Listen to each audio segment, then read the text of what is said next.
Firman Tuhan Harian. Engkau semua baru menempuh sebagian yang sangat kecil dari jalan orang yang percaya kepada Tuhan dan belum masuk ke jalur yang benar. Sehingga engkau semua masih jauh dari memenuhi standar Tuhan. Saat ini, tingkat pertumbuhanmu tidak memadai untuk memenuhi tuntutannya. Karena kualitasmu dan naturmu yang rusak, engkau semua selalu memperlakukan pekerjaan Tuhan secara sembarangan. Engkau tidak menganggapnya serius. Inilah kekuranganmu yang paling parah. Tentu saja, tak seorang pun dapat dengan kepastian penuh memahami jalan yang ditempuh oleh Roh Kudus. Sebagian besar darimu tidak memahaminya dan tidak dapat melihatnya dengan jelas. Terlebih lagi, sebagian besar darimu tidak peduli terhadap perkara ini, apalagi memikirkannya dengan serius.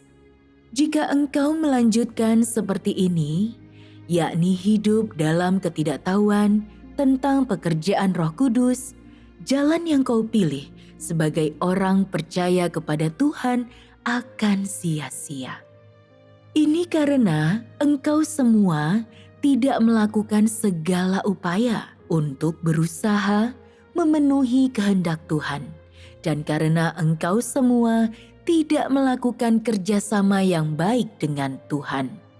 Masalahnya bukanlah karena Tuhan belum bekerja di dalam dirimu, atau karena Roh Kudus belum menggerakkanmu. Masalahnya adalah engkau begitu ceroboh sehingga engkau tidak menganggap serius pekerjaan Roh Kudus. Engkau harus segera membalikan situasi ini dan menempuh jalan yang dipimpin oleh Roh Kudus. Inilah topik utama hari ini. Jalan yang dipimpin oleh Roh Kudus merujuk pada mendapatkan pencerahan dalam roh, memiliki pengetahuan akan firman Tuhan, mendapatkan kejelasan tentang jalan ke depan, dapat masuk selangkah demi selangkah ke dalam kebenaran, dan mencapai pengetahuan yang lebih besar tentang Tuhan.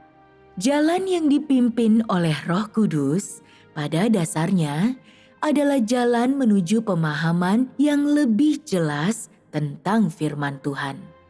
Bebas dari penyimpangan dan pemahaman yang salah, dan mereka yang menempuhnya berjalan lurus di sepanjang jalan tersebut. Untuk mencapainya, engkau semua perlu bekerja secara selaras dengan Tuhan, menemukan jalan yang benar untuk melakukannya, dan menempuh jalan yang dipimpin oleh Roh Kudus. Ini melibatkan kerjasama di pihak manusia, yakni apa yang engkau semua harus lakukan untuk memenuhi tuntutan Tuhan terhadapmu, dan bagaimana engkau harus berperilaku untuk masuk ke jalan yang benar dalam kepercayaan kepada Tuhan. Melangkah ke jalan yang dipimpin oleh Roh Kudus mungkin tampak rumit, tetapi engkau akan mendapati hal itu jauh lebih mudah ketika jalan untuk melakukannya jelas bagimu. Sebenarnya, manusia sanggup melakukan segala sesuatu yang dituntut Tuhan dari mereka. Tuhan bukanlah sedang mencoba memaksa orang melakukan apa yang tidak mampu mereka lakukan. Dalam segala situasi, Tuhan berupaya untuk menyelesaikan masalah manusia dan membereskan urusan mereka. Engkau semua harus memahami hal ini. Jangan salah memahami Tuhan. Manusia dipimpin sesuai dengan firman Tuhan di sepanjang jalan yang ditempuh Roh Kudus. Seperti telah disebutkan sebelumnya, engkau harus menyerahkan hatimu kepada Tuhan. Inilah prasyarat untuk menempuh jalan yang dipimpin oleh Roh Kudus. Engkau harus melakukan hal ini untuk masuk ke jalur yang benar. Bagaimana seseorang dengan sadar melakukan perbuatan menyerahkan hati mereka kepada Tuhan? Dalam kehidupanmu sehari-hari, ketika engkau semua mengalami pekerjaan Tuhan dan berdoa kepadanya, engkau melakukannya dengan sembarangan. Engkau berdoa kepada Tuhan sementara engkau bekerja. Bisakah ini disebut menyerahkan hatimu kepada Tuhan? Engkau memikirkan urusan rumah tangga atau perkara-perkara daging. Pikiranmu selalu mendua. Bisakah ini dianggap menenangkan hatimu di hadirat Tuhan? Ini karena hatimu selalu terpaku pada urusan lahiriah dan tidak mampu kembali ke hadapan Tuhan. Jika engkau ingin hatimu benar-benar damai di hadapan Tuhan, engkau harus bekerja sama secara sadar. Ini artinya masing-masing dari engkau semua harus memiliki waktu untuk bersaat teduh. Waktu di mana engkau mengesampingkan orang, peristiwa, dan hal-hal lainnya. Menenangkan hatimu dan berdiam diri di hadapan Tuhan. Setiap orang harus memiliki catatan renungan pribadi. Mencatat pengetahuan mereka tentang firman Tuhan dan bagaimana roh mereka digerakkan. Terlepas apakah perenungan itu mendalam atau dangkal. Setiap orang harus secara sadar menenangkan hati mereka di hadapan Tuhan. Jika engkau dapat mempersembahkan 1 atau 2 jam setiap hari bagi kehidupan rohani yang benar, kehidupanmu hari itu akan terasa diperkaya dan hatimu akan terang dan jernih. Jika engkau menjalani kehidupan rohani seperti ini setiap hari, hatimu akan dapat kembali menjadi milik Tuhan. Rohmu semakin lama akan menjadi semakin kuat. Keadaanmu akan terus meningkat. Engkau akan menjadi lebih mampu menempuh jalan yang dipimpin oleh Roh Kudus. Dan Tuhan akan melimpahkan berkat yang lebih besar kepadamu. Tujuan dari kehidupan rohanimu adalah untuk dengan sengaja mendapatkan kehadiran Roh Kudus. Tujuannya bukanlah untuk menaati aturan ataupun melakukan ritual keagamaan, tetapi untuk sungguh-sungguh bertindak selaras dengan Tuhan. Untuk sungguh-sungguh mendisiplinkan tubuhmu. Inilah yang harus dilakukan manusia. Jadi, engkau semua harus melakukan hal ini dengan upaya maksimal. Semakin baik engkau bekerja sama dan semakin besar upaya yang kau lakukan, semakin hatimu akan mampu kembali kepada Tuhan.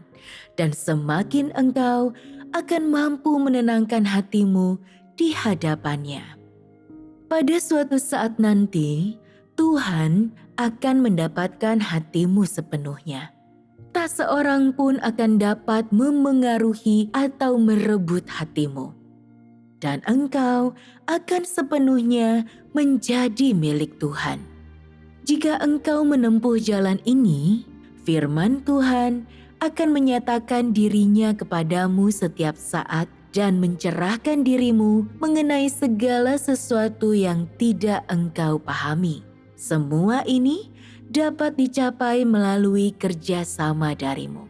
Inilah sebabnya Tuhan selalu berkata, "Semua orang yang bertindak selaras denganku, aku akan mengganjarnya 2 kali lipat." Engkau semua harus memahami jalan ini dengan jelas. Jika engkau semua ingin menempuh jalan yang benar, Engkau harus melakukan semua yang engkau bisa untuk memuaskan Tuhan. Engkau semua harus melakukan semua yang engkau bisa untuk mencapai kehidupan rohani. Pada awalnya, engkau mungkin tidak mencapai hasil yang besar dalam upaya ini. Tetapi engkau tidak boleh membiarkan dirimu surut atau tenggelam dalam sikap yang negatif. Engkau harus terus bekerja keras. Semakin engkau menjalani kehidupan rohani, semakin hatimu akan dipenuhi oleh firman Tuhan. Selalu peduli dengan perkara-perkara ini, selalu memikul tanggung jawab ini. Setelah itu, ungkapkanlah kebenaran hatimu yang terdalam kepada Tuhan melalui kehidupan rohanimu. Beritahukan kepadanya apa yang bersedia untuk engkau lakukan, apa yang sedang kau pikirkan, pemahaman dan pandanganmu tentang firman-Nya. Jangan menahan apapun, bahkan sedikit pun tidak. Berlatihlah mengucapkan kata-kata itu dalam hatimu dan ungkapkanlah perasaanmu yang sesungguhnya kepada Tuhan. Jika perasaan itu ada dalam hatimu, tentu saja katakanlah itu. Semakin engkau berbicara dengan cara ini, semakin engkau akan merasakan keindahan Tuhan, dan Tuhan akan semakin menarik hatimu kepadanya. Ketika ini terjadi, engkau akan merasa bahwa Tuhan lebih berharga bagimu daripada siapapun. Engkau tidak akan pernah meninggalkan Tuhan, apapun yang terjadi. Jika engkau bersaat teduh seperti ini setiap hari dan tidak melepaskannya dari pikiranmu, tetapi menganggapnya sebagai hal yang sangat penting dalam hidupmu, firman Tuhan akan memenuhi hatimu. Inilah artinya disentuh oleh Roh Kudus. Seolah-olah hatimu selalu dimiliki oleh Tuhan. Seolah-olah apa yang kau kasihi selalu ada di hatimu. Tak seorang pun bisa merenggutnya darimu. Ketika ini terjadi, Tuhan akan benar-benar hidup dalam dirimu dan memiliki tempat dalam hatimu.